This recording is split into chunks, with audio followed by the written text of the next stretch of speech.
NSBK YouTube ಚಾನಲ್ಗೆ ಸ್ವಾಗತ ಸ್ನೇಹಿತರೆ. ಹಾಗೆ ತಮ್ಮೆಲ್ಲರಿಗೂ ನನ್ನ ನಮಸ್ಕಾರಗಳು. ಇದೇ ಥರ ಜೀವನವನ್ನು ಸಾಗಿಸುತ್ತಾ ಇರುವಾಗ ತಾಯಿ ತನ್ನ ಮಗಳಿಗೆ ಯಾವುದೇ ಒಂದು ತೊಂದರೆ ಆಗದೆ ಥರ ನೋಡ್ಕೊಳ್ತಾ ಇದ್ದಳು ಮತ್ತು ತನ್ನ ಮಗಳು ಏನೇನೆಲ್ಲ ಇಷ್ಟಪಡ್ತಾ ಇದ್ದಳು ಅದನ್ನು ತನಗೆ ಎಷ್ಟು ಕಷ್ಟವಾದರೂ ಮಗಳಿಗೆ ಕೊಡ್ತಾ ಇದ್ದಳು.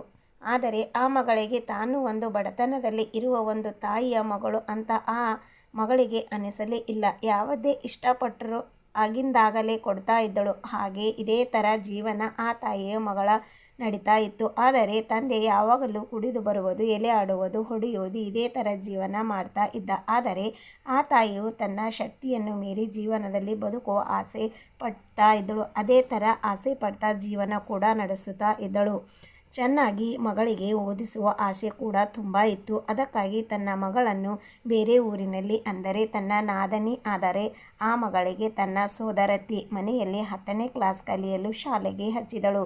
ಇದೇ ಥರ ಒಂದು ವರ್ಷ ಶಾಲೆ ಮುಗಿಯುವ ಒಂದು ಸಂದರ್ಭದಲ್ಲಿ ಆ ಮಗಳು ಪರೀಕ್ಷೆಯನ್ನು ಬರೆಯುತ್ತಾ ಇರುವಾಗ ಅವರು ಅತ್ತೆಯ ಜೊತೆ ಒಂದು ಸ್ವಲ್ಪ ತೊಂದರೆಯಾಗಿ ಜಗಳವಾಯಿತು. ಆದರೆ ಆ ಅತ್ತೆಯು ತನ್ನ ಸೊಸೆಯನ್ನು ಮನೆಯಲ್ಲಿ ಇಟ್ಟುಕೊಳ್ಳದೆ ಇನ್ನೂ 2 ಪೇಪರ್ ಬಾಕಿ ಇರೋ ಒಂದು ಸಮಯದಲ್ಲಿ ಮನೆಯಿಂದ ಹೊರಗೆ ಹಾಕುತ್ತಾಳೆ. ಆದರೆ ರಾತ್ರಿ ಹೊತ್ತಿನಲ್ಲಿ ಆ ಮಗಳು ಏನು ಮಾಡಬೇಕಿತ್ತು ಅಂತ ತಾಯಿಗೆ ಫೋನ್ ಹಚ್ಚಿದಾಗ ತಾಯಿ ಅದೇ ಊರಿನಲ್ಲಿ ತನ್ನ ತಾಯಿಯ ಒಬ್ಬ ಗೆಳತಿ, ಅಂದರೆ ಹೂಗಾರ್ ಪೈಕಿ ಇರುವ ಒಬ್ಬ ಫ್ರೆಂಡ್ ಇರುತ್ತಾಳೆ, ಅವಳ ಮನೆಗೆ ಹೋಗು ಇರು ಮಗ ಎಂದು ಹೇಳಿ 2-3 ದಿವಸ ಅಲ್ಲೇ ಉಳಿದು ತನ್ನ ಮಗಳ ಹಾಗೆ ಎಕ್ಸಾಮ್ ಬರೆದು ಬಂದಳು. ಎಕ್ಸಾಮ್ ಮುಗೀತು. ಹಾಗೆ ಸ್ನೇಹಿತರೆ, ಇವತ್ತಿಗೆ ಈ ಒಂದು ಸ್ಟೋರಿ ಇಲ್ಲಿಗೆ ಮುಗಿಸುತ್ತೇನೆ. ಮತ್ತೆ ಒಂದು ಮುಂದಿನ ಒಂದು ಸ್ಟೋರಿ ಮುಖಾಂತರ ನಾಳೆ ಮತ್ತೆ ಇದೇ ಸ್ಟೋರಿ ಪ್ರಾರಂಭಿಸುತ್ತೇನೆ. ಹಾಗಾಗಿ ಸ್ನೇಹಿತರೆ, ಈ ಒಂದು ಸ್ಟೋರಿ ತನ್ನ ಜೀವನಕ್ಕೆ ಸಂಬಂಧಪಟ್ಟ ಒಂದು ಸ್ಟೋರಿಯಾಗಿದೆ.